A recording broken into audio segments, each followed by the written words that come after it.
রথযাত্রার দিন কাছে, তাই রানী রাজাকে বললে, চলো রথ দেখতে যাই।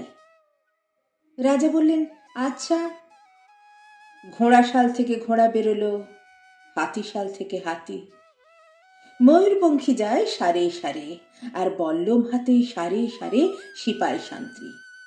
দাস দাসী দলে দলে পিছে পিছে চলল। কেবল বাকি রইল একজন। রাজার বাড়ির ঝাঁটার কাঠি কুড়িয়ে আনা তার কাজ।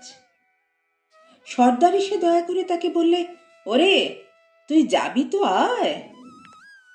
সে হাত জোর করে বললে, আমার যাওয়া ঘটবে না। রাজার কানে কথা উঠল, সবাই সঙ্গে যায়, কেবল সেই দুঃখীটা যায় না। রাজা দয়া করে মন্ত্রীকে বললে, ওকেও ডেকে নিও। রাস্তার ধারে তার বাড়ি। হাতি যখন সেইখানে পৌঁছলো, মন্ত্রী তাকে ডেকে বললে, ওরে দুঃখী, ঠাকুর দেখবি চল। সে হাত জোর করে বলল, কত চলবো?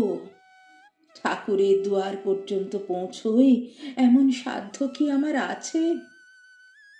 মন্ত্রী বললে, ভয় কিরে তোর? রাজার সঙ্গে চলবি? সে বললে, সর্বনাশ, রাজার পথ কি আমার পথ? মন্ত্রী বললে, তবে তোর উপায়? তোর ভাগ্যে কি রথযাত্রা দেখা ঘটবে না?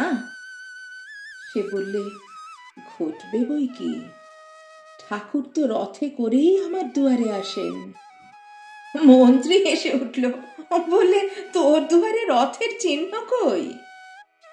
দুঃখী বললে, তার রথের চিহ্ন পড়ে না। মন্ত্রী বললে, কেন বলতো? দুঃখী বললে, তিনি যে আসেন পুষ্পক রথে। মন্ত্রী বললে, কই রে সেই রথ? দুঃখী দেখিয়ে দিলে, তার দুয়ারের দুই পাশে দুটি সূর্যমুখী ফুটে আছে।